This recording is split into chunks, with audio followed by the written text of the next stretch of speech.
दोस्तों, आज की कहानी है कुल का दिया, जिसकी लेखिका है आशा पांडे जी।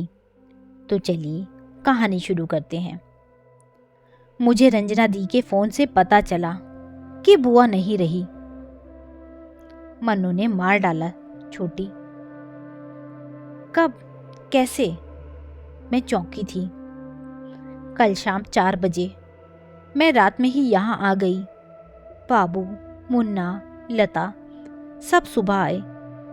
तू कब तक आ पाएगी छोटी? कर्राती हुई आवाज में रंजना दी ने पूछा। मैं इस फोन से भौचक हुई, रिसीवर पकड़े खड़ी हूं। कुछ क्षण बाद होश आया। बस दी, जो भी पहला साधन मिलेगा उसी से निकल आऊंगी। मुंबई से इलाहाबाद 24 घंटे तो ट्रेन में लग ही जाएंगे दी। एक एक शब्द को बटोरते हुए बस इतना ही बोल पाई मैं। अब तू परसों पहुंच या नरसों, तेरी बुआ तुझे नहीं मिलेगी छोटी। चल, अब फोन रखती हूं। रंजना दी का एक एक शब्द आंसुओं में भीगा है। रिसीवर मैंने रख दिया, पर वहीं हतप्रभ सी खड़ी हूं। मन्नू ने मार डाला छोटी। रंजना दी का ये वाक्य हथौड़े की तरह मेरे दिमाग पर चोट कर रहा है। मन्नू भैया कम दिमाग के थे। जिस पर खुश हो जाते उसकी हर बात मानते, पर जिस पर नाराज हो जाते उसकी खटिया खड़ी कर देते। अगर किसी ने कह दिया कि मैं तुम्हारी शादी करवा दूंगा, तब तो मन्नू भैया उसकी गुलामी तक करने को तैयार हो जाते। यूं मन्नू भैया शादी का अर्थ बैंड बाजों के बीच मोर पहनकर दूल्हा बनने तक ही समझते थे। गांव वाले उनकी इसी कमजोरी का फायदा उठाते थे। उनके लिए मोर लाने, बैंड बजवाने की बात कहकर उनसे दिन भर काम करवाते थे। कभी टुकड़ा भर मिठाई तो कभी एक कप चाय पीकर मन्नू भैया मजदूरी की तरह काम में जुटे रहते। बुआ छटपटाती, गांव वालों से हाथ जोड़ती, विनती करती, खींचकर लड़ती भी। गांव वाले कह देते, हम उसे बुलाने नहीं जाते, वह खुद आता है काम करने। तुम्हें इतना बुरा लगता है तो उसे रोक लिया करो, ना आया करें हमारे घर। क्या करती बुआ? कैसे रोकती? मन्नू भैया को रोकती, पर वो तो बुआ पर ही आग बबूला हो जाते। विवश बुआ बस देखती रह जाती। एक बार बुआ ने कहा था, देखना छोटी, एक दिन तुझे सुनने को मिलेगा कि मन्नू ने मुझे मार डाला। कुछ भी बोलती हो बुआ। मैं खींच गई थी। देखती नहीं हो कितना गुस्साता है मेरे ऊपर, कहकर बुआ पहले तो हंसी, फिर कुछ देर बाद उदास स्वर से बोली, ठीक भी तो है। सबके बेटे क्रियाकर्म करके, पिंडदान करके माँ बाप का उद्धार करते हैं। मेरा मन्नू पागल धागल है, ये सब तो कर नहीं पाएगा, मारकर ही मेरा उद्धार कर देगा। क्या बुआ, आप भी? ऐसा कुछ भी नहीं होगा। माना कि मन्नू भैया को कम समझ है, पर मुन्ना भैया तो है, वो करेंगे आपका सब कुछ। फिर हंसी थी बुआ। मेहर लग्गू है मुन्ना। लता के आंचल से मुंह निकालने की फुर्सत ही कहाँ मिलती है उसे। वो कुछ नहीं करेगा, उद्धार तो मेरा मन्नो ही करेगा। ये कैसी भविष्यवाणी की थी बुआ ने। आने वाले महीने में धीरन की बेटी की शादी है। रंजना दी कह रही थी कि मन्नो भैया उन्हीं के घर लकड़ी के बड़े बड़े कुंदों में से भट्टे में जलाने वाले लायक लकड़ी चैली फाड़ रहे थे। सुबह से दोपहर हो गई। बुआ भोजन बनाकर इंतजार में बैठी थी। जब दोपहर के 3 बज गए तब उनसे नहीं रहा गया। चली गई मन्नू भैया को बुलाने। मन्नू भैया को गुस्सा आ गया। उन्होंने लकड़ी का मोटा कुंदा उठाया और बुआ के सिर पर दे मारा। क्षण भर भी नहीं लगा बुआ को प्राण छोड़ने में। रंजना दी जब गांव पहुंची तो गांव का कोई भी व्यक्ति दरवाजे पर नहीं आया था, किंतु उचवा के सुमेर काका अपने बाल बच्चों सहित बुआ के पास बैठे थे। कुछ दूरी पर एक डिबरी जल रही थी, जो अंधेरे से तो लड़ ही रही थी, मृत्यु की भयावहता को भी कम कर रही थी। जब रंजना दी की आंखें गांव वालों को ढूंढने लगी तो सुमेर काका ने कहा, मन्नू को हथियारी लग गई है बिटिया। जब तक हथियारी हटेगी नहीं तब तक इस दरवाजे पर कोई नहीं आएगा। तो तुम सुमेर मामा कैसे आ गए? क्या बिटिया, दीदी दुनिया छोड़कर चली गई। मैं पाप पुण्य का हिसाब करके उनकी मिट्टी को अकेली लावारिसी पड़े रहने दूं? मैं ऊंची जाति का नहीं हूं बिटिया कि यहाँ आने से मुझे पाप लग जाएगा। तुम इंसानियत से भरे हो मामा, तुम्हारी बराबरी ये ऊंची जाति वाले नहीं कर सकते। कृतज्ञ भाव से सुमेर काका को देखते हुए मन ही मन रंजना दी ने सोचा, गांव में मेरे घर के ठीक सामने बुआ का घर है। मैं गांव गई हुई थी, उस समय मेरी उम्र 7-8 वर्ष की रही होगी। अपनी समझ में मैंने पहली बार बुआ को तभी देखा और जाना था। बुआ मेरे पापा की दूर की चचेरी बहन थी, अपने माँ बाप की अकेली संतान थी, इसलिए मायके की संपत्ति उन्हें मिल गई थी और बुआ वहीं रहने लगी थी। रंजना दी उनकी बड़ी बेटी हैं। उनके बाद मुन्ना भैया, नीता दी, मुन्नी दी, गुड्डी दी और सबसे छोटे मन्नो भैया। मेरे ताऊजी की बेटी रेनू मुझे लेकर बुआ के घर गई। बुआ आंगन में बिछी खटिया पर बैठी थी। उनके हाथ में एक टूटा हुआ चश्मा था।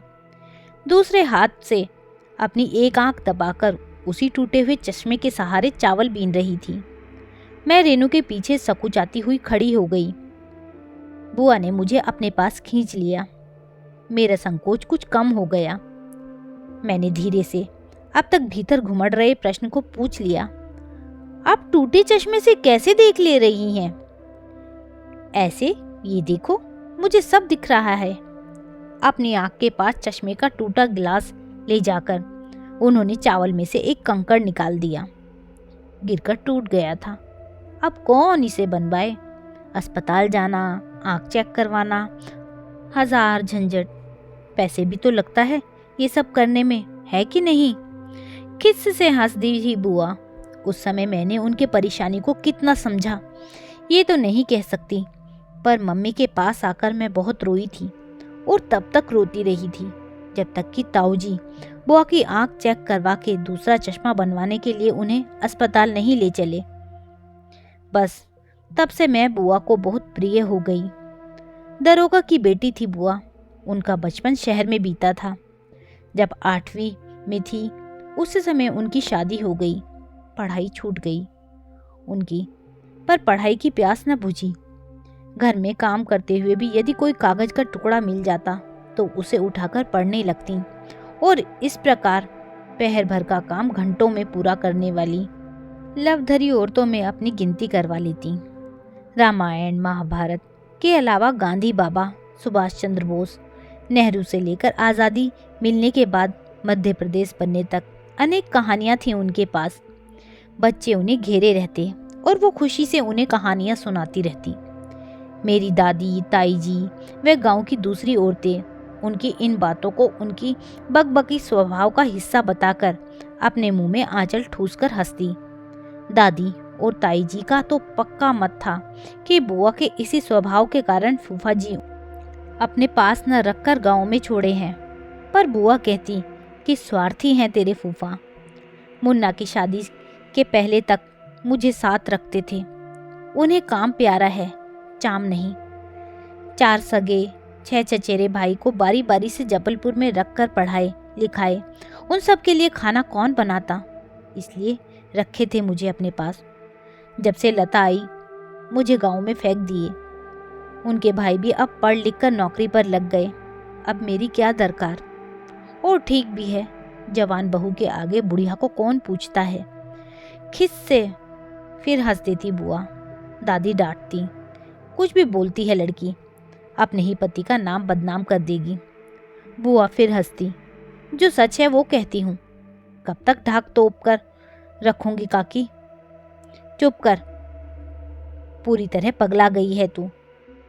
अपना ही पति, अपनी ही पतोहू, शक का कीड़ा घुस गया है तेरे दिमाग में, बकबकाती रहती है। दादी फिर डांटती, बुआ फिर हंसती। अपनों की दुत्कार से आहत मन को बुआ अपनी हंसी के सहारे ही तो संभाले रखती थी, नहीं तो मन के कोमल तारों को टूटते देर लगती है भला। दुख भरे प्रसंगों को मजेदार बनाकर सुनाना बुआ ही कर सकती थी। एक बार बुआ मुन्नी के जन्म के समय की बात बता रही थी। मुन्नी जब पेट में थी, छोटी, 9वां महीना शुरू था। एक दिन दोपहर में जब रसोई से निपटकर मैं सुस्ताने बैठी ही थी कि पेट लगा मरोड़ने। पहले तो लगा कि खाने पीने में कुछ नुकसान कर गया होगा, थोड़ी देर में ठीक हो जाएगा, पर दर्द बढ़ता ही जा रहा था। घर में मैं और 2 साल की नीता। डर ये लगे कि अगर घर में ही बच्चा हो जाएगा तो नाड़ा कौन काटेगा। हिम्मत करके उठी। बक्से में 2 रुपए पड़े थे। उसे आंचल में गठिया के नीता की उंगली पकड़ी और चल पड़ी अस्पताल। दर्द था कि रुकने का नाम ही न ले। कुछ दूर चलूं, फिर सड़क के किनारे ही बैठ जाऊं। हिम्मत करके फिर उठूं, ऐसा लगे कि सड़क पर ही बच्चा हो जाएगा। आज भरे बाजार में बेइज्जती पक्की है। नीता पैदल चलने को तैयार ही ना हो, कहे गोदी में उठाओ। रिक्शा करूं तो कैसे करूं? टेंट में सिर्फ 2 रुपए। अस्पताल में पर्ची कटवाने के लिए भी तो पैसा रखना था। रोती नीता को घसीटते हुए, राम राम लड़ते हुए किसी तरह पहुंची अस्पताल। बस यही जानो कि भगवान ने लाज रख ली। अस्पताल पहुंचने के 10 मिनट बाद ही मुन्नी पैदा हो गई। रात 10 बजे तुम्हारे फूफा पहुंचे अस्पताल। ऑफिस से आने पर बहुत देर तक तो वो जान ही नहीं पाए कि मैं कहाँ गई हूँ। फिर सोच विचार के अंदाज़ा लगाए और पहुंचे अस्पताल। अस्पताल का बिल भरे, दाइया के पास से नीता को लिए और लौट आए घर। अगले 5 दिनों तक मैं अकेली ही अस्पताल में पड़ी रही।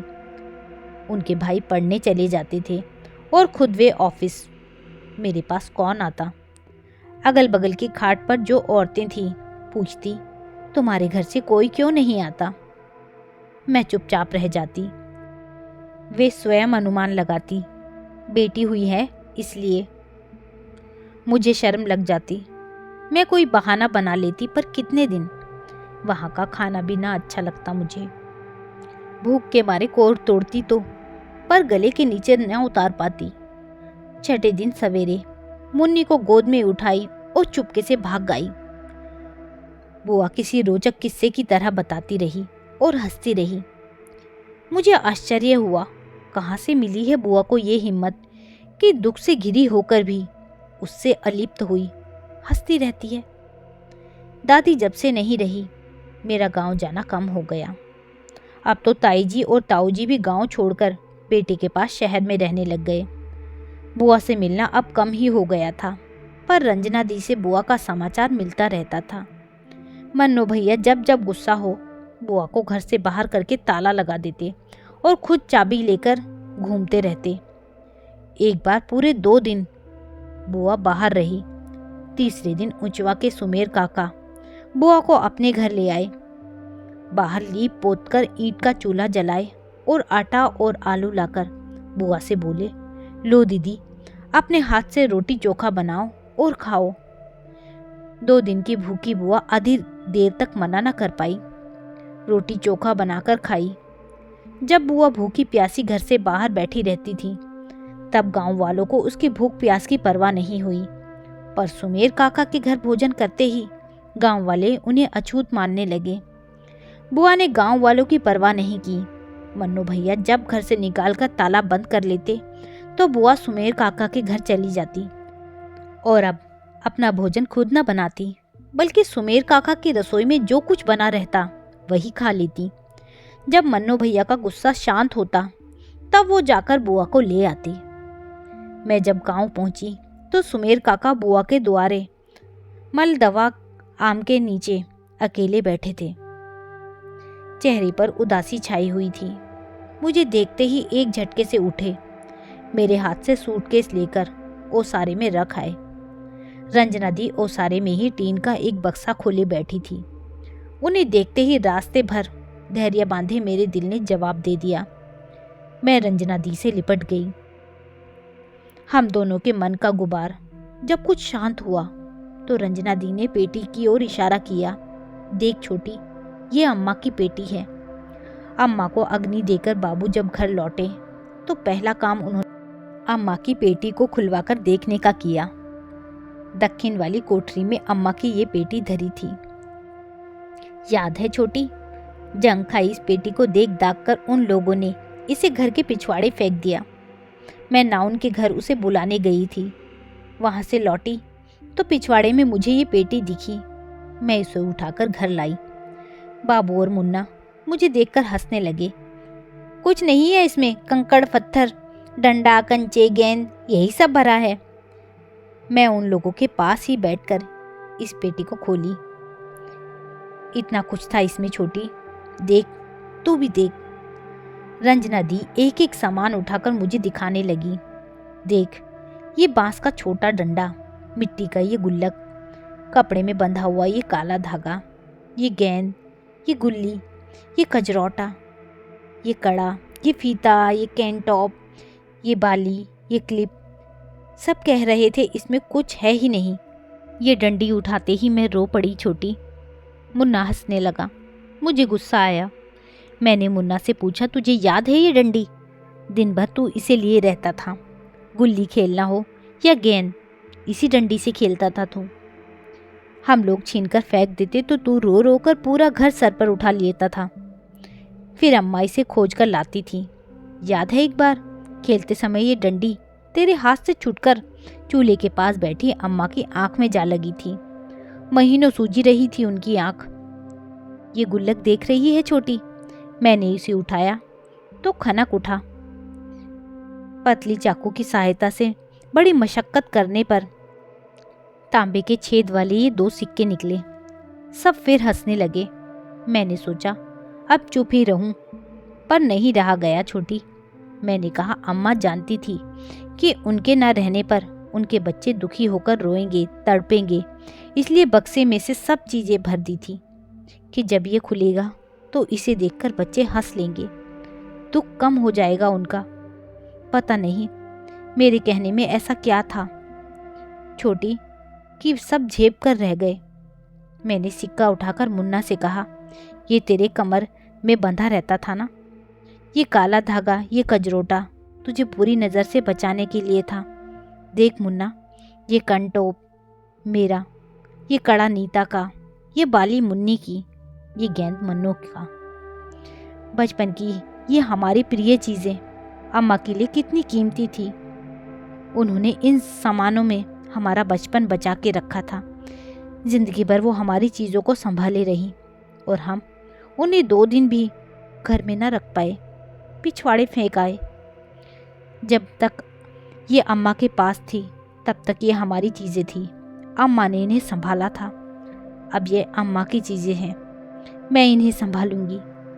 बस 13 दिन और इसे इस घर में रहने दो, फिर मैं इन चीज़ों को अपने साथ ले जाऊंगी। बाबू कुछ दूर पर बैठे थे, सब सुन रहे थे पर बोले कुछ नहीं। अम्मा को वो एकदम उज्जड़ समझते थे। ये सब देखकर क्या उन्हें ये लगा होगा कि अम्मा कितनी प्रेममयी और ममत्व भरी थी? नहीं लगा होगा छोटी। हो सकता है अम्मा उन्हें टूटे फूटे सामानों को इकट्ठा करने वाली पगली लगी हो सकता है आश्वस्त भी हुए हों कि देख लो तुम, इसलिए दूर रहता था मैं तेरी अम्मा से। ये दोनों धोती देख रही हो, फटी पुरानी। अम्मा को कपड़ों के नाम पर बस यही 2 धोतियां मिली इस घर से। तीसरी वो रही जो उनके शरीर पर थी। किसी का ध्यान ही इस ओर नहीं गया कि अम्मा के पास ढंग के कपड़े भी नहीं थे। रंजना दी फिर रो पड़ी। मुझे आए घंटे भर से अधिक हो गए थे, पर रंजना दी के सिवा कोई और घर में ही नहीं दिखा। मैंने पूछा, सब कहाँ गए हैं दी? घर खाली क्यों है? इस घर में था ही कौन छोटी? अम्मा के बाद अब ये घर खाली ही रहेगा। मेरा मतलब फूफा जी, मुन्ना भैया, भाभी आज सुबह ही सब चले गए। अब श्राद्ध के दिन आएंगे। नीता दी, मुन्ना दी, गुड्डी सब गए छोटी। यहाँ किसी का मन कभी नहीं लगा। और मन्नू भैया? चल दिखाती हूँ। रंजना दी मुझे आंगन के बगल वाली कोठरी में ले गए। कोठरी में अंधेरा है। मन्नू भैया घुटनों में सिर छुपाए चुपचाप बैठे हैं। हम लोगों की आहट पाकर उन्होंने सिर ऊपर उठाया, मुझे देखे तो फिर सिकुड़कर बैठ गए। रंजना दी ने कहा, अम्मा को मारकर अब दिन दिन भर बैठा रोता रहता है। अभागा, पता नहीं कौन सा भाग्य लेकर पैदा हुआ है। मैं रंजना दी को चुप रहने का इशारा करके मन्नू भैया के पास बैठ गई। धीरे से उनके सिर पर हाथ रखी तो वो रो पड़े। रंजना दी भी रोने लगी। कुछ देर हम तीनों रोते हुए उसी अवस्था में बैठे रहे। फिर रंजना दी अपने आंचल से मन्नू भैया के आंसू पोंछकर बोली, रो मत मन्नू, अम्मा अमर होकर नहीं आई थी। एक ना एक दिन तो उन्हें जाना ही था। तू चिंता मत कर, मैं तुझे अपने साथ ले चलूँगी। बस 13वीं तक रह ले यहाँ। मन्नू भैया रोते रहे। रंजना दी उनके आंसू पोंछती रही। कुछ देर बाद रंजना दी मेरी ओर मुड़कर बोली, अरे छोटी, मुझे तो होश ही नहीं रहा। इतनी देर तुझे आए हो गया। मैं न पानी पूछी न चाय, तू इतनी दूर से आ रही है। चल पहले तुझे कुछ चाय पानी पिला दूं। चाय पानी कर लूंगी दी, अभी तो बस बैठो। बाहर से कोई बुला रहा है। रंजना दी ने सुना तो बाहर चली गई। मैं मन्नू भैया को उस कोठरी से बाहर निकाल कर लाना चाहती हूँ। कई बार कहने के बाद मन्नू भैया उठकर बाहर ओसारे में आ गए। सुमेर काका अब भी मलधवा के नीचे बैठे हैं। बुआ के द्वार की हद जहाँ समाप्त होती है वहीं खड़े होकर चंद्रशेखर बाबा रंजना दी से पूछ रहे हैं, ये बताओ, सब तो चले गए, शाम को पीपल के नीचे दिया कौन जलाएगा? मैं जला दूंगी नाना, रंजना दी ने आगे बढ़कर जवाब दिया। तुम बिटिया हो के? बेटियों को नहीं जलाना चाहिए, फिर मन्नो जला देगा। वो उसे तो हथियारी लगी है। जब तक हथियारी छूटेगी नहीं तब तक वो कुछ नहीं कर सकेगा। फिर नाना आप लोग कोई जला दीजिएगा, रंजना दी ने बड़ी सहजता से कहा। किंतु चंद्रशेखर बाबा भड़क गए। हम सब कैसे जलाएंगे? हमारा कुल गोत्र अलग है। हमारे घर में सूतक नहीं लगा है, हमारे घर में मौत नहीं हुई है, और भगवान करे हमें घट के नीचे दिया जलाने की नौबत ही ना आए। कुछ भी बोलती हो, अपने भाई और माँ की तरह तुम भी पगला गई हो क्या? रंजना दी का चेहरा तमतमा गया। मुंह के शब्द खौलकर निकलने को बेताब थे, किंतु संयम रखते हुए उन्होंने कहा, माफ़ करें नाना, मेरे कहने को गलत मतलब ना निकाले। मेरा मतलब वो नहीं था। रही बात दिया जलाने की, तो जब कोई है ही नहीं तो नहीं जलेगा दिया। अंधेर मचा रखा है तुम लोगों ने। घंट बंधने की जगह दिया नहीं जलेगा। तुम्हारे घर के सब लोग तो भाग लिए। तुम्हारी माँ की आत्मा हम लोगों के घरों में ही तो भटकेगी।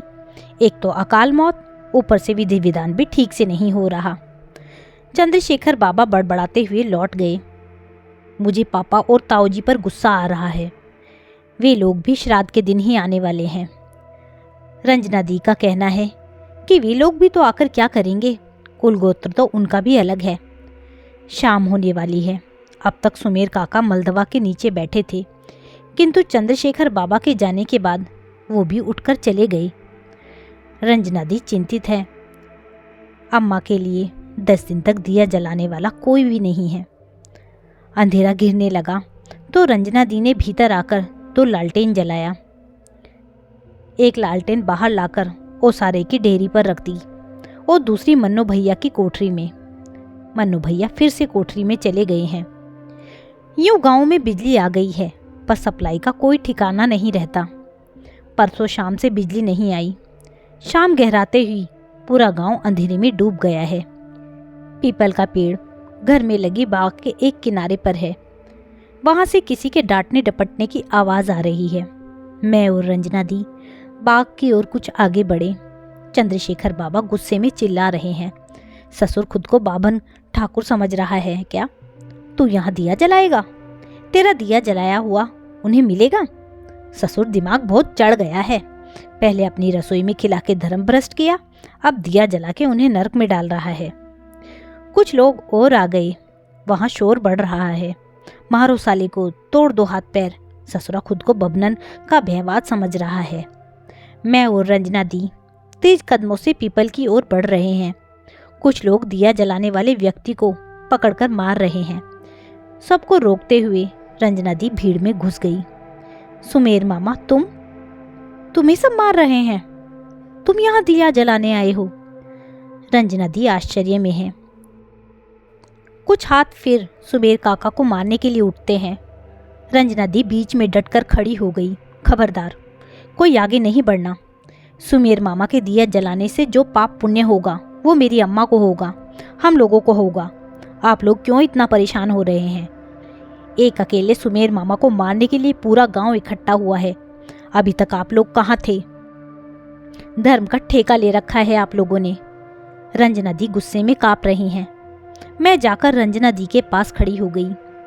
गांव के कुछ बुजुर्ग लोग रंजना दी को घूर रहे हैं। चंद्रशेखर बाबा तमतमाकर बोले, कुछ लाज लिहाज है तुम्हें? तब से टिबिर टिबिर बोले जा रही हो। यहाँ खड़े सब लोग पागल हैं क्या? वेद पुराण में क्या सब कुछ झूठ लिखा है? वेद पुराण में कुछ भी लिखा हो, मैं सिर्फ इतना जानती हूँ कि मेरी अम्मा भूख से छटपटाती थी, तब सुमेर मामा उन्हें खिलाते थे। जब मर गई तो पाप लगने का विचार करके आप में से कोई मेरे दरवाजे पर नहीं आया। तब अम्मा की लाश के पास रात भर सुमेर मामा ही बैठे रहे। अब आप लोग आकर धर्म कर्म और वेद पुराण समझा रहे हैं। देखो कितना मारा है आप लोगों ने इनको। रंजना दी सुमेर काका की ओर मुड़ी तो सुमेर काका हाथ जोड़ लिए। बिटिया माफ़ कर दो, जब तुमने कहा कि दिया जलाने वाला कोई नहीं है तो नहीं जलेगा दिया। तब मैं भागता हुआ महाबाबनों के गांव गया, उनके हाथ पैर जोड़ा कि चलकर घंट के नीचे दिया जला दे। मैंने सोचा कि जब सारा क्रियाकर्म वो करा सकते हैं तो दिया भी जला सकते हैं, पर बिटिया कोई आने को तैयार नहीं हुआ। मैं निराश होकर लौट आया। फिर अचानक मेरे मन में आया कि क्यों ना मैं ही दिया जला दूं। दीदी को मेरा जलाया दिया मंजूर होगा तो ठीक, नहीं तो कम से कम घंट के नीचे का अंधेरा तो मिट जाएगा। बस बिटिया, यही सोचकर मुझसे गलती हो गई। तुमसे कोई गलती नहीं हुई सुमेर मामा। अम्मा प्रेम और ममता से भरी थी, तुम भी प्रेम और इंसानियत से भरे हो। तुम अम्मा के कुल के ही हो मामा। अम्मा को तुम्हारा ही जलाया हुआ दिया मंजूर होगा। अब यहाँ 10 दिन तक तुम ही दिया जलाओगे। रंजना दी की आवाज़ आत्मविश्वास से भरी है। भीड़ में खुसुर फुसुर शुरू थी। रंजना दी के 10 दिन तक दिया जलाने की बात कहते ही आवाज़ की कुछ तेज होने लगी तो रंजना दी ने दृढ़ता से कहा, आप सब अपने अपने घर जाइए। आपका कुल गोत्र अलग है, मेरी अम्मा का कुल गोत्र अलग है। मेरी अम्मा के कुल गोत्र में क्या चलेगा क्या नहीं चलेगा इसका निर्णय मैं लूँगी, आप लोग नहीं। जाइए यहाँ से, और ध्यान रहे फिर से सुमेर मामा के ऊपर हाथ ना उठने पाए। धमकी हम लोगों को? अपमान से तिल मिलाता मदन, जो मन्नों के उम्र का ही था, ने एक जोरदार धक्का सुमेर काका को दिया। सुमेर काका औंधे मुँह गिर पड़े। मैं सुमेर काका को उठाने दौड़ी। रंजना दी अपनी चप्पल उतारकर मदन की ओर खींचकर मारी, पर मदन खुद को बचाते हुए भाग निकला। रंजना दी चिल्ला पड़ी, कहाँ भाग रहा है? रुक, पुलिस रिपोर्ट करूंगी मैं, किसी को नहीं छोड़ूंगी, सबको अंदर करवा के ही रहूंगी। क्या समझ रखा है तुम लोगों ने? पगला गई है, मन्नू की बहन सटक गई है, अपरबल हो गई है, बिल्कुल अपनी माँ की तरह। धर्म कर्म सब धोकर पी लिया है इसने। वहाँ एकत्र भीड़ पुलिस का नाम सुनते ही गुस्साती बड़बड़ाती हुई वहाँ से हट गई। रंजना दी गुस्से में कांप रही हैं। मैं रंजना दी का हाथ पकड़कर उनसे शांत रहने की विनती करती हूँ।